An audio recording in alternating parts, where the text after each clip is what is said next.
দেখবেন তাহিরির বদনাম কোনো হিন্দুরা করতো না, সব হিন্দু এসে ওয়াজ শুনে, সব হিন্দুরা এসে ওয়াজ শুনে আমার ওয়াজে। বহুত হিন্দুরা ওয়াজ শুনে মুসলমান হয়ে গেছে। আমরা কি জোর করে আনছি? রাষ্ট্রীয় নিয়ম করে এফিডেভিটের মাধ্যমে ওরা এসে সব ইচ্ছা বলছে হুজুর ওয়াজ ভাল লাগছে, আর ইসলাম ধর্ম শান্তির ধর্ম মনে হয়, আমি মুসলমান হতে চাই, হয়ে গেছে।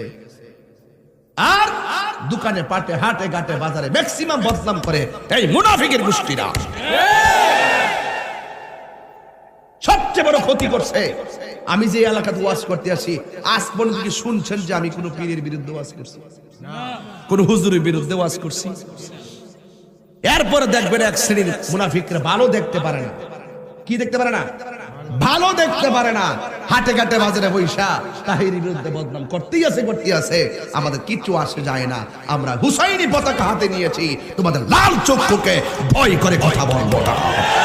দুই হাত তুলে বলো ঠিক।